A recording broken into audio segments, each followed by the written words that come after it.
The other day we installed our first Nautilus shower door in our toilet room, over the Cinderella toilet, and we did that one because the walls were square.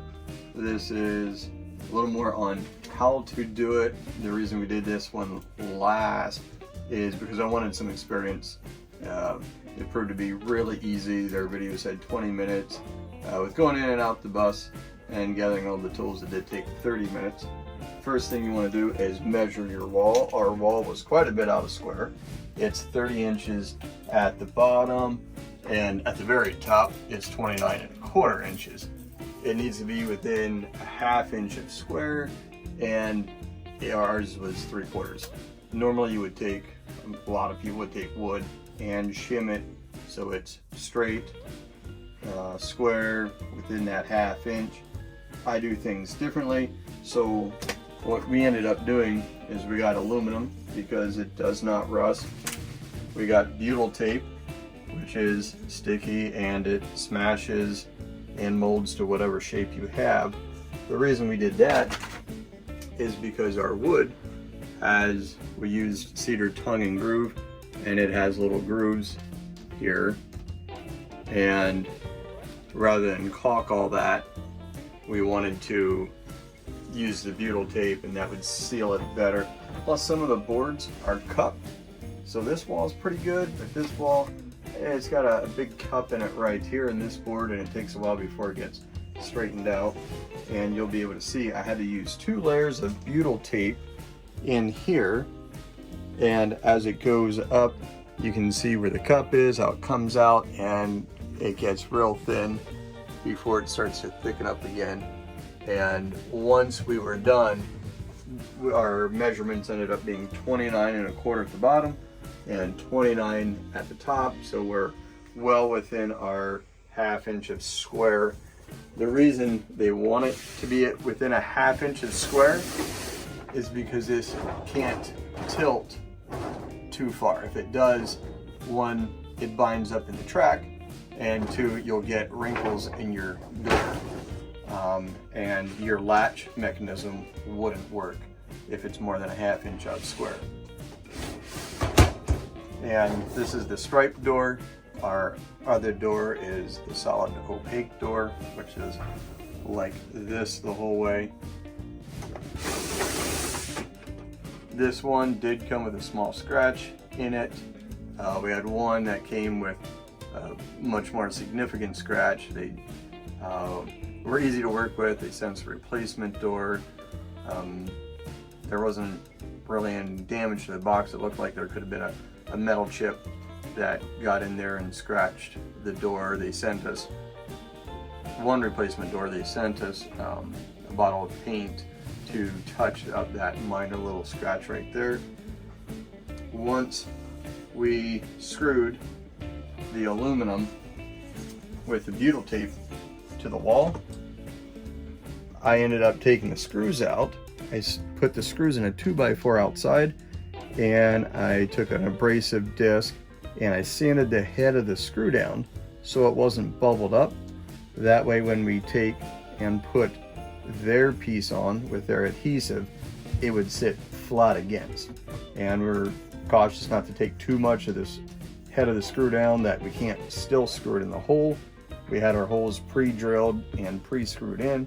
That way it didn't take a lot of force to screw them back in. And if you take too much of the head off, then the screw becomes weak and you could pull on it and quite possibly pop the head of the screw off. The other thing we did is once you take your measurement, once you have your sides on, you would measure to cut your square tubes here, and they say measure, subtract 1/4 inch.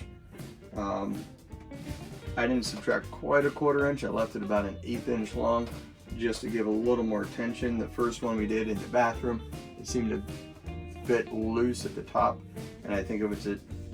And you could take a file or the abrasive disc if it's too snug and sand the end down a little bit and come back and see how it fits. I think that helps to keep a little pressure on this clip to hold it in. If it's too loose, you could have it coming back out.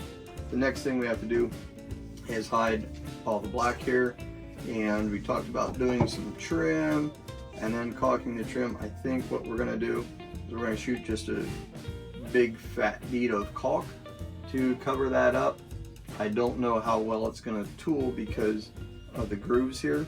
When we did inside the shower, we used clear, and that was kind of difficult to keep it nice and smooth because of those grooves. You might be able to see in some of the pictures how it kind of squirts out to the left and right in the groove, and I had trouble keeping that nice and neat. And then we'll obviously caulk down at the bottom in that track, caulk the inside of the shower as well as the outside. And the outside's more just for prettiness, to hide that black. The inside's obviously to keep it waterproof and keep the water in. When you measure for the Nautilus doors, you measure from the base where you're starting of inside your shower up as high as you want it to go. Ours weren't exact to our measurement. They were just a touch under it, which is just fine. We didn't want to measure up to the top because we want any steam to be able to get out the top. Any steam while you're in the shower to get out the top. And then we have a roof vent behind us to pull any moisture out that's inside the bus. The one in our bathroom, we did bring it up a little closer, but these canisters do stick out 4.5, 5.5, I think it's 5 inches from your wall to the front here. And they're 2.5 wide. And because our ceiling's curved and we've never installed any of these, we didn't want even the bathroom one to be up too high, because you have your canister. If you measured here on the outside, your measurement would be different than what's on the inside by 1/4 inch or so. So we gave ourselves a little bit of room on both of those. And again, that's a Nautilus shower door by Skoolie Industries. One thing that we did when we installed the doors, the sticky adhesive tape that Skoolie Industries had, a little bit came out for about 3 inches here. I just took a fairly blunt flathead screwdriver and poked it in just a little bit. This is only 1 inch wide, so obviously you don't want to push it in real far. Just 1/8 of an inch, so it's just barely back in there. And then the butyl tape we used did the same thing, so we came along and we cut that off and pulled off the excess, and we took the screwdriver and pushed it back in, so when we come through with our caulk to cover it all up, we don't have a bulge, or if we tool it, if we use our tool and we tool that caulk, we don't end up with the black or the aluminum showing through.